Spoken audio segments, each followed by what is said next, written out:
I'm about to catch a tram to a train to a plane to another train, and then I'll be in Cagliari. I haven't been on a solo trip in like 3 years. Let's go!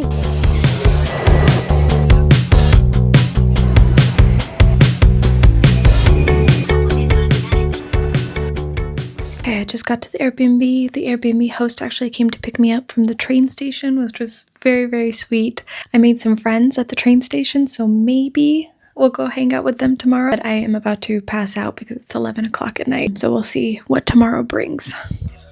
First thing in the morning, Alberto, my Airbnb host, offered to give me a tour of the city. And seeing as it's my first time here in Cagliari, I gladly accepted. He took me up to this viewpoint where you could see all of Cagliari, and he also turned out to be an incredible photographer. He told me that mountain in the background is called La Sella del Diavolo, or the Devil's Saddle. And the story goes that it has that shape because the devil sat on it. The view from up here was beautiful. After that, we went to start our morning like any typical Sardinian. So Alberto took me to get breakfast, and I had one of their little pastries with capri and acciughe. Amazing. And then I was on my own for the day. I took a bus down to the south end of the city. The bus dropped me off about a 30-minute walk from the beach, and there were a bunch of hiking trails, but I just followed the paved road. Now, I was incredibly excited because I was heading to Cala Mosca, which is, without a doubt, one of the most beautiful beaches I have ever seen. I mean, look at this.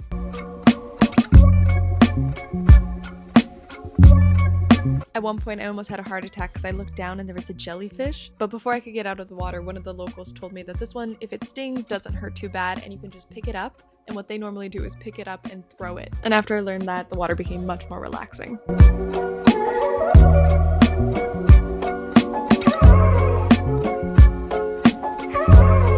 I did some sunbathing, and then I met a girl who told me that if I continued down the road, there were 2 restaurants that I could stop at. One was this terrace where I got these fat oysters. Most of the dishes that I was recommended here in Sardegna are meat dishes, but I couldn't help myself. I was craving seafood. I also stopped in the second restaurant and got a tuna tartare. To save time, all of the names of the restaurants that I'll be visiting will be in the description of this video. The girl I met told me that there was another beach farther down the road and that it was definitely worth visiting. I think I'm trying to go right there. And boy, was she right. Listen to locals when you travel. I mean, look at this place.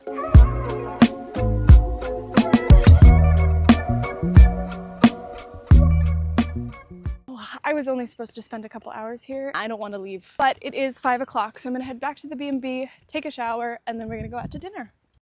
After resting a bit and taking a shower in the B&B, I headed out for dinner, and I headed to the Marina district, of course, which is kind of like the old town, and it's aptly named because it's on the marina. And before dinner, I had time to explore this area a little bit.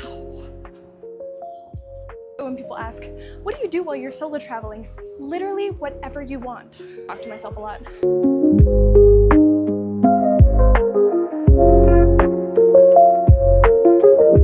I don't even know what I'm looking for, but in my experience, if you see stairs, you should climb them. Oh, I actually know what this one is. It's the Tower of the Elephant. I understand why people feel like they need to visit Rome and they need to visit Venice at least once. But you also gotta come to places like this. Walking is good though because I want to eat tonight and it's 8 o'clock and I'm still not that hungry, so I need to work up an appetite. Sardegna, I am not leaving until I'm 5 pounds heavier. What's this?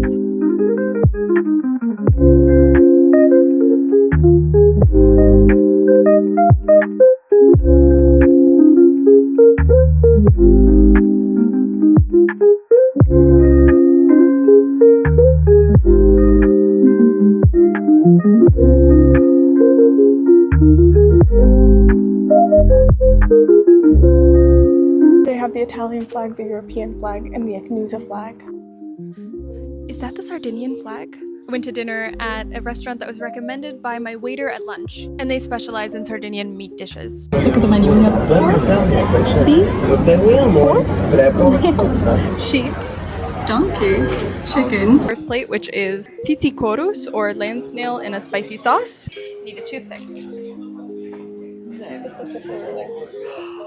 Oh, it came out in one piece. Oh, I thought that was going to be so much harder than it was.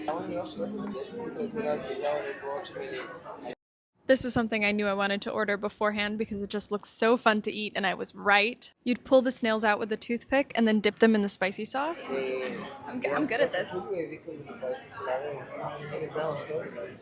And then the second dish I had to order was the maialeto, which is this piglet that's roasted in a way to make it crispy on the outside and super tender on the inside. And it's specifically a piglet that's still drinking its mother's milk, so the meat is super tender. They even presented it with a piece of the ear that was roasted on the side. It was a little sad, but it was so tasty. Dinner was a success, but we could not eat it all, so we left with leftovers. Now we're heading to get drinks with the friends that we made on the train yesterday.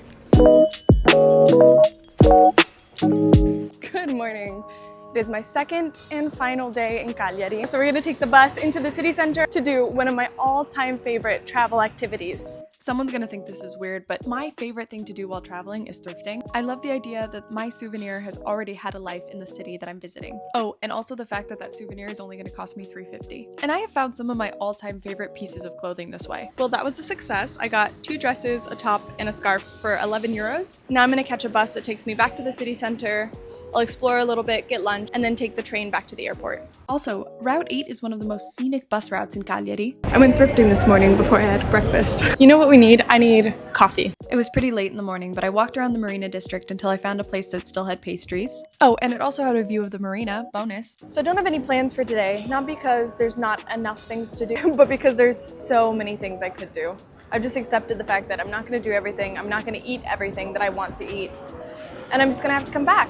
Just because I'm solo traveling doesn't mean I get to forget the family and friends I have at home, so I went souvenir shopping and I got blueberry coffee, and then I stopped in a bakery and got 3 different types of traditional biscotti, and then I stopped in what might have been a very touristy jewelry shop and got myself something. I was walking down this street and this restaurant had this amazing smell coming out, so I stopped there for my final lunch. I ordered a plate of colurjones, which is this typical Sardinian potato dumpling. I would have also ordered those malloredus if I had the space in my stomach, but unfortunately I have a limit. So I finished off the meal with a Sardinian dessert wine. And with that, this trip to Cagliari comes to a close. It was not enough time. I will have to come back.